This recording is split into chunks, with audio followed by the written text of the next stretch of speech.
सुप्रभात मेरे प्यारे बच्चों। हम आशा करते हैं कि आप लोग स्वस्थ होंगे, प्रसन्न होंगे और सुरक्षित होंगे। आज मैं पुनः आप लोगों के समक्ष इस मॉड्यूल में काल के साथ उपस्थित हुआ हूँ, जिसमें हम लोग वर्तमान काल तथा भविष्यत काल की परिभाषा व उसके विविध भेदों तथा उदाहरण को जानेंगे व समझेंगे। हमारा है वर्तमान काल। क्रिया के जिस रूप से यह पता चले कि क्रिया का व्यापार चल रहे समय में हो रहा है तो उसे वर्तमान काल कहते हैं। उदाहरण, रमेश खेलता है, विनय खेल रहा है। तो देखते हैं वर्तमान काल के भेद। वर्तमान काल के 3 भेद दिए गए हैं। पहला है सामान्य वर्तमान काल, दूसरा पूर्ण वर्तमान काल, तीसरा संदिग्ध वर्तमान काल। चलते हैं इन विभिन्न भेदों पर। पहला हमारा है सामान्य वर्तमान काल। क्रिया के जिस रूप से क्रिया का वर्तमान समय में सामान्य रूप से होने का पता चले उसे सामान्य वर्तमान काल कहते हैं। उदाहरण, महेश खेलता है, समीर पढ़ता है।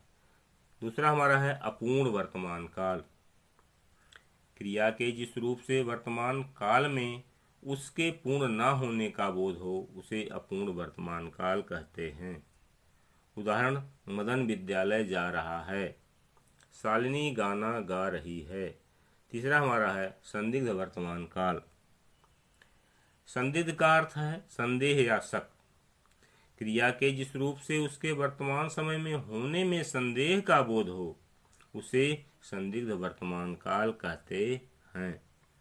उदाहरण, सीमा पढ़ रही होगी, मोहन आ रहा होगा। तो आगे चलते हैं हम लोग भविष्यत काल पर। भविष्यत काल, क्रिया के जिस रूप से यह पता चले कि क्रिया आने वाले समय में होगी उसे भविष्यत काल कहते हैं। उदाहरण, पिताजी बाजार जाएंगे, संध्या के समय वर्षा होगी। तो देखते हैं भविष्यत काल के कितने भेद हैं। भविष्यत काल के 2 भेद हैं। पहला हमारा है सामान्य भविष्यत काल और दूसरा है संभाव्य भविष्यत काल। चलते हैं सामान्य भविष्यत काल। सामान्य भविष्यत काल, आने वाले समय में क्रिया के सामान्य रूप से होने की सूचना देने वाला क्रिया रूप सामान्य भविष्यत काल कहलाता है। उदाहरण, मैं पुस्तक पढ़ूंगा, वह बाजार जाएगा। दूसरा हमारा है संभाव्य भविष्यत काल। जब आने वाले समय में क्रिया के होने अथवा करने की संभावना पाई जाए तब संभाव्य भविष्यत काल होता है। उदाहरण, शायद वर्षा होगी, संभव है वह जीत जाए। तो आज हम लोगों ने इस मॉड्यूल में कितना सीखा, तो आइए चलते हैं कुछ बहुविकल्पीय प्रश्नों पर। पहला प्रश्न हमारा है वर्तमान काल के कितने भेद हैं। इसके 4 विकल्प दिए गए हैं, क 2, ख 5, ग 3 और घ 6। बच्चों, आप लोग सही विकल्प का अंदाजा लगा लिए होंगे। इसका सही विकल्प होगा ग 3। प्रश्न नंबर 2, क्रिया के जिस रूप से यह पता चले कि अभी क्रिया जारी है, समाप्त नहीं हुई है, वहां कौन सा काल होता है।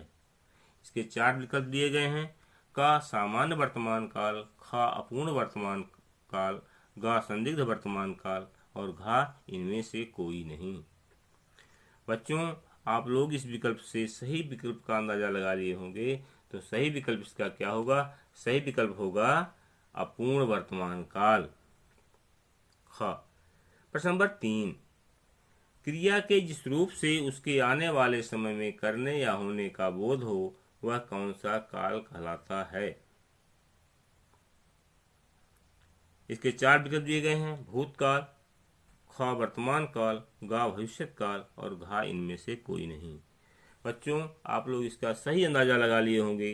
इसका सही विकल्प होगा ग भविष्यत काल। प्रश्न नंबर 4, शायद वह तुम्हारे घर आए वाक्य में प्रयुक्त काल है। इसके 4 विकल्प हैं, क संभाव्य भविष्यत काल, ख सामान्य वर्तमान काल, घ पूर्ण भूतकाल और घ सामान्य भविष्यकाल। बच्चों, आप लोग प्रश्न के सही विकल्प का अंदाजा लगा लिए होंगे। इसका सही विकल्प होगा क, संभाव्य भविष्यकाल। तो आइए अब हम लोग चलते हैं कुछ अभ्यास के प्रश्नों पर। निम्नलिखित प्रश्नों के उत्तर दीजिए। क, संदिग्ध वर्तमान काल से आप क्या समझते हैं? इसके 2 उदाहरण दीजिए।